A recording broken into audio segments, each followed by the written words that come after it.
Hey, welcome back to my channel. This is Sylvia, the PharmD mom. I want to welcome you guys back to my channel. If you're new here, I also want to take this opportunity to welcome you. Thanks for joining this great family. Today is going to be another great post, so stay tuned. If you haven't subscribed yet, make sure you do subscribe before you leave. And if you like this post, please make sure you like, you share, and you comment so you don't miss out on any great posts on this channel. So for now, stay tuned for more on Mom Life. And so today, I'm gonna switch gears here a little bit. We're gonna talk about pregnancy. I know we focused on the postpartum course for quite some time now, and so we're gonna switch gears and we're gonna talk about pregnancy. It should have been the other way around. We should have to probably spend some time on pregnancy before postpartum, but that's all right. It's okay. You can always go back and watch that video if you still need to, but today it's all about pregnancy. So what is pregnancy at all? We know that pregnancy is basically just a gestation period where basically you carry a fruit in the womb. You carry a baby for a whole 9-month course. That's as easy as it gets. The whole gestational weeks can be confusing to people, so I'm not gonna bring that in here. Between 36 weeks to 40 weeks. Yeah, that's just a normal gestational period. But we just know that baby is due after nine months, and that's when baby is born into the world. Yeah, so to make things simple enough and easier for everybody to understand, that's what pregnancy is all about. And it can be a fun-filled journey. Of course, it can be filled with so much interesting stuff, but it can also be a little challenging. I said journey, it can be overwhelming with a lot of things, especially starting the beginning of the pregnancy period, where it's like that is where this most stress is felt, especially the first 12 weeks. First 12 weeks, I would say, is probably the most intense, if not the least, but definitely can be pretty challenging for most people and overwhelming. From the first 12 weeks, probably sometimes it goes up until 14 or even 15 weeks. Some people just tend to feel better after 15 weeks going. But yeah, let's focus we're going to focus on the whole journey. But for now, for the first 12 weeks, that's when we know you experience some fatigue. What is it called? That's where the nausea, vomiting comes in, the morning sicknesses, lack of appetite. You just don't have the energy to do anything. The struggle is real. I know most moms can attest to that. And some people find it pretty easy. They do find it easy going for their first 3 months or the first trimester, which it can be different for everybody. It's definitely individualized. So we'll say in all, it is a fun-filled journey. Let's just put it at that. And so what I'm going to talk about is at what point does a woman know that, oh, she's expecting a baby? At what point does she go to see the doctor? What do you have to do to really prepare yourself for pregnancy in general? So basically, the moment you realize that, oh, I'm pregnant, this can be felt anytime, let me say, the first 4 weeks to 8 weeks, give or take. I'm talking from personal experience. Like, this can be different for everybody. So usually that's when you feel like, okay, your body is not the same anymore. You're feeling some hormonal changes. And of course, if you haven't had your period in that month, okay, I definitely need to check, because something might be wrong. Something might be missing here. Not wrong, because pregnancy is a good thing, right? Okay, so yeah, so the first thing you do is you can do the urinary test at home, the pregnancy test at home, and definitely just buy a pregnancy kit over the counter. You can get it from the store. The dollar store is cheap. Go to for everybody, go to for me. You can grab a few of them just so you're sure. You can try it on 2 or 3 pregnancy tests just to be sure that, okay, you're not, you're on the right track. Yeah, so you get this urinary test. The first thing is okay. You pee on it and it tests positive with the 2 strokes, then you know, okay, I am pregnant for sure. And then the next thing you're gonna do is you wanna call the doctor and make an appointment. It's okay to make an appointment ahead of time just so the hospital is not overbooked and you're not far out, in your pregnancy without being scheduled to go for your first prenatal test, which is very, very important because this is where they get to do all the blood works and, all the medical history and all that. So it's very important you go for your first prenatal visit as early as possible. So it's okay to call ahead of time, make that appointment. They usually like to see you anywhere between, let's say the first 8 to 12 weeks. Normally between 8 to 10 weeks, that's when they can really feel the heart of the baby, the heartbeat. Yes, that's when they feel the heartbeat. And so they would like you to come in between that time frame, the 8 weeks to 10-week period, so they can actually feel baby's heartbeat and just to make sure you're pregnant and baby is doing well. Yeah, so yeah, the moment you find out you're pregnant, go ahead, just make that phone call. It doesn't take much.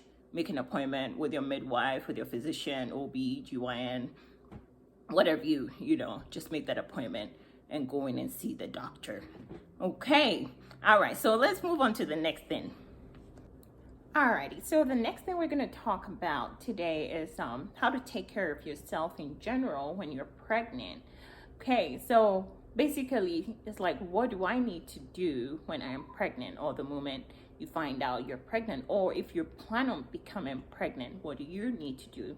So the most important thing is you really want to take care of yourself even before you get pregnant, and that is what is going to carry you through the whole 9-month journey. So being healthy and active is very important before you even decide to become pregnant. So I'm going to start off with what you need to eat, before you even decide to get pregnant. So I'm going to, share with you what I did personally. So you really don't have to eat a whole lot more food than you need, but it is important to eat the right food and healthy food that is healthy for you and baby, especially when you're growing another human being. You really want to stay healthy in that in those time period when you're carrying another baby or when you're carrying another human being. Okay, so water. Let's start off with water.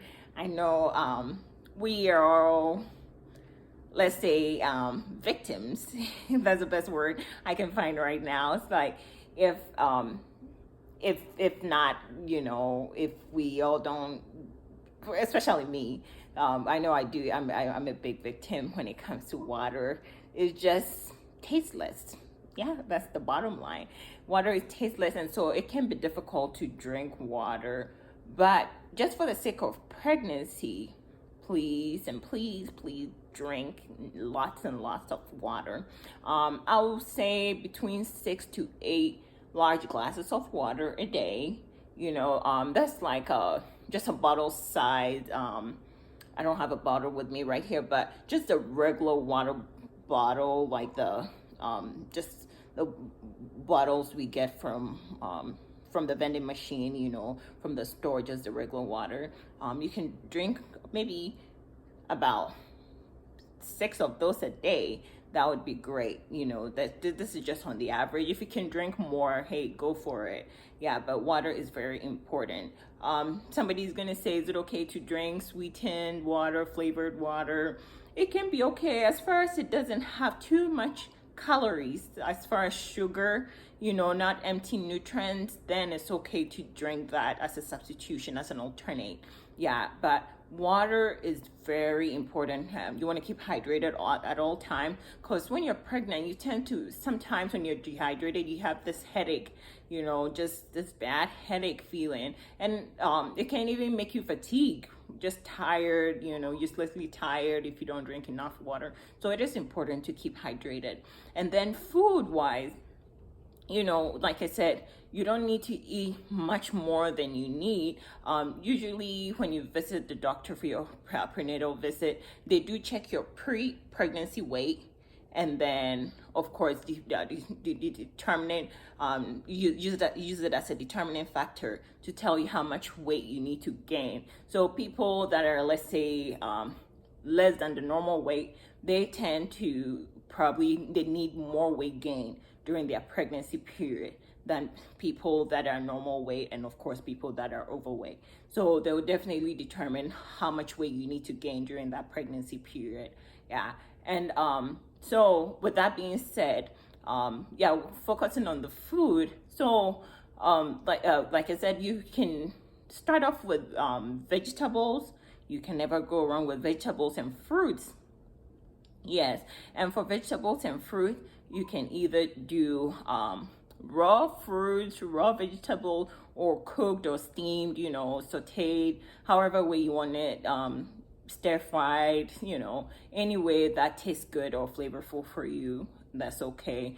Yeah, but you want to increase your vegetable. That should probably be half of your plate, if not the most, the most sizable part, but that should be almost half of your plate, like having your fruits and your vegetables. And of course, you want to cut down the starches, the carbs. Yes, yep, the carbs are broken down into glucose, which is just sugar, so you don't want too much of those. You want to cut down on the starches, the fats, saturated, trans fat, although you want to cut those down as much as you can.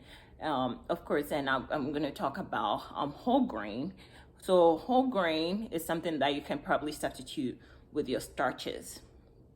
So whole grain comes in different forms. We're talking about pasta that's like whole grain pasta, like wheat pasta, oatmeal, whole grain bread. They have grain, different kinds of grain bread, but you want to make sure it says whole grain on it. Yeah, and oatmeal, like I said, oatmeal can be a substitution for so many things. People that eat whole grain, oatmeal a lot, can even blend it and use it for pancakes, use it to substitute so many other things that they'd rather use flour or any other carbohydrate made food with it. Yeah, so definitely go for your whole grain rather than the starches. Yeah, and the next thing that I'm going to talk about is your prenatals. So even before you get pregnant, as a woman, you need folic acid. Folic acid is something that's needed in your whole childbearing years as a woman. Usually, before you get pregnant, I think you need about 400 micrograms of folic acid, and that can be found in your prenatal vitamins. Yeah, but when you get pregnant, now the current guidelines talks about 600 micrograms, like upping that to 600 micrograms daily, and that can be from all sources of folic acid, so from your prenatal vitamins and also from your food. Yeah, we do get folic acid from the foods that we eat, so you can definitely substitute that from both food and then your prenatals. Yeah, so you want to stay upbeat on that. Definitely much needed, because that's what's going to prevent any form of malformation. So like the neural defects that can affect baby's brain or spinal cord. That is what the folic acid is for, is to prevent any kind of neural defects. Yeah, so very important to stay upkeep on that. And then, of course, the next thing that I'm going to talk about is vitamin C rich foods. That's mostly found in, a lot of the fruits that we eat, like oranges. Even tomatoes do have vitamin C. So if, hey, you eat lots of tomatoes, you're still getting your vitamin C anyway. Yeah, and then the next thing that I want to talk about is, of course, your iron. We do get iron from a lot of the food that we eat.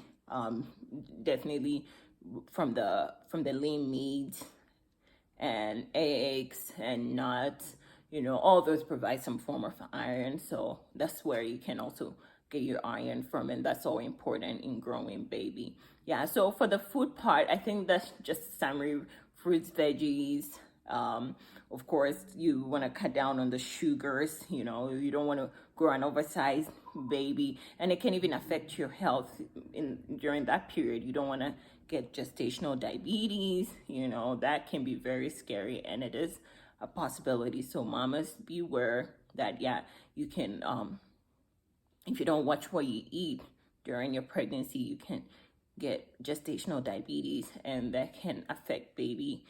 It can cause preterm labor. It can cause an oversized baby, which will lead to C-section. There's so many things, the complications that comes with that, and you don't even want to start being on many kind of medication during pregnancy, insulin, what have you. Yeah, so just watch what you eat carefully. You know, usually when you visit the doctor, they're pretty good about giving you some handouts and some more information on what can be done or what can be eaten during that time period. Yeah. So yeah, that's it for that's what I wanted to talk about. But let's go to the next thing that I have for today. All right, mamas. So the next thing I want to talk about is the question of, are some foods dangerous? Are some foods dangerous to eat when you're pregnant? The answer to that question is definitely yes.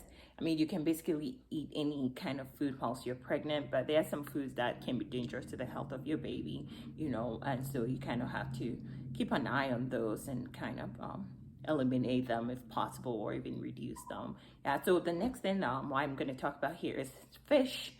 So fish, we know, it's a good food. I mean, most people, if not everybody, likes fish. Yeah, but there are some that can be definitely dangerous, especially when you're growing a smart baby in the stomach. Yeah, so the ones that I'm going to mention here, but a few, so this is not all inclusive.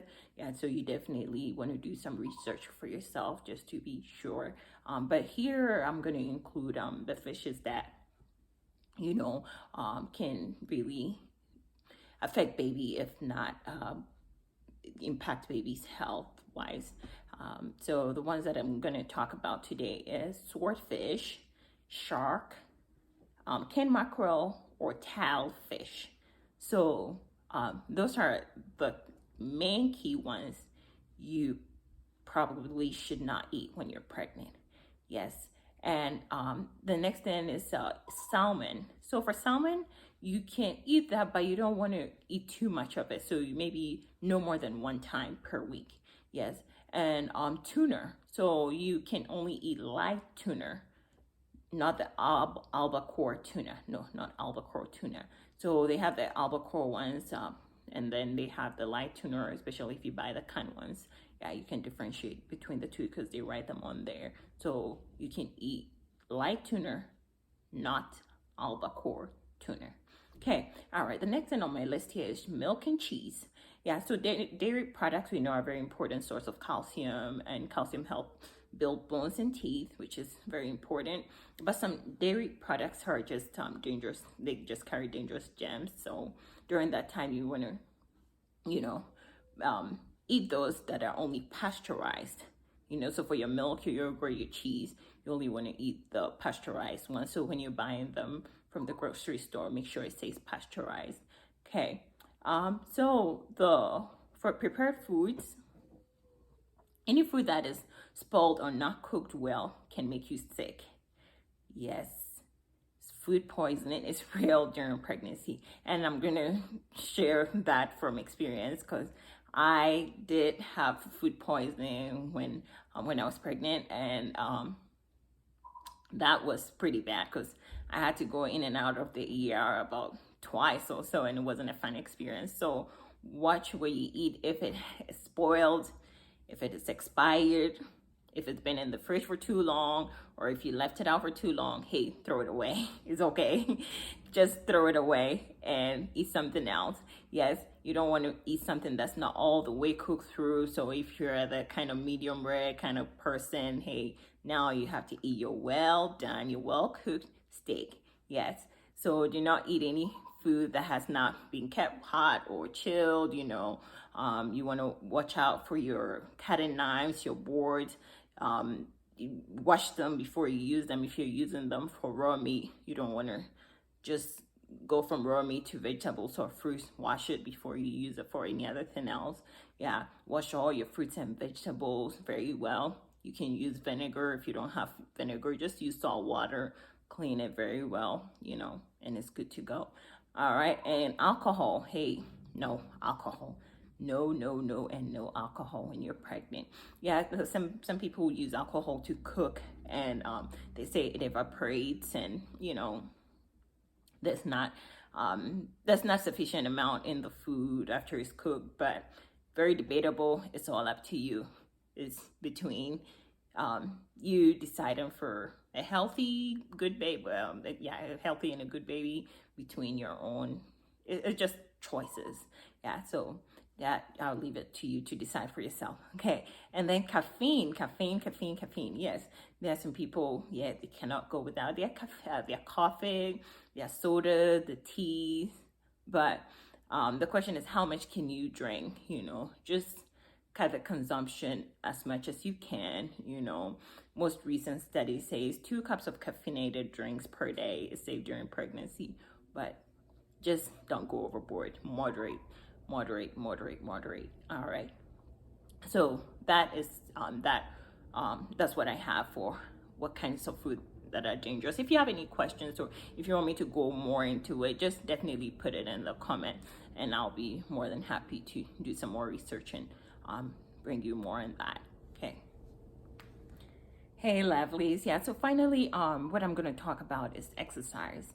How much exercise you need. Is exercise important during pregnancy, and all that. So this is just going to be a quick summary on exercise. So is exercise important during pregnancy? It's a definitely yes. Why? Because you are getting ready for an athletic event. You're getting ready for a huge athletic event, which is labor. Yes. So daily activities or daily fitness is what's going to prepare you or get you ready, basically for the main day, for the D-Day. So basically you want to stay fit, you want to control your weight, you want to be prepared for Labor Day. So not Labor Day as in what is it called, the holiday Labor Day, I mean delivery day. Yes. So it's very important you keep fit and be ready for it. So you can basically do any exercise that you were doing before. It's just that you have to take extra precaution. Of course, you don't want to be getting or taking some blows to the stomach. You don't want to go scuba diving, you don't want to go do rugby or American football, not all that, but the basic moderate exercise like walking, of course, brisk walking every day, at least 30 minutes. Moderate walking a day is okay. During the hot summer hours, if you have a pool, hey, throw yourself in there, take a swim. Very good for you to exercise the whole body. And of course, you want to pelvic exercise like squats. Squats, you want to get your squats in every day. Definitely prepares the pelvic area, the pelvis, and it also helps reduce lower back pain. So squats is it's good for you, especially when you're getting ready for baby. Maybe not too deep or not too low, but listen to your body. Do it as you see fit, or if you see best, but definitely something that's more important. And I will also want to throw in there that squats help you, of course, build that glute muscle, your butt muscle. Yeah, because when you're pregnant, hey, you tend to lose your butt. Well, I don't know about everybody, but I lost my butt. Yeah, but anywho, yeah, if you can do squat, yes, go for it, so you can build those muscles in that area and get yourself prepared for baby. Yeah, so moderate exercise is good for you. Walking, swimming, of course, squats, any kind of exercise. Just be cautious of how far you go with it. Just listen to your body. Yeah, so that's all I have for today. But definitely share your thoughts about this post. Tell me what you think, tell me what I'm missing out, what I need to add. If I need to do a part two or a second part of this video, just let me know. I'll be more than happy and willing to do that. But hey, it was great sharing this experience with you guys. I'm looking forward to hear more on what you think. Definitely subscribe if you haven't yet, and of course, like this post if you think is beneficial. Just like and share with friends so they can also be a part of this great team. But thank you guys for watching, and thank you for joining me here. So until next time, stay tuned.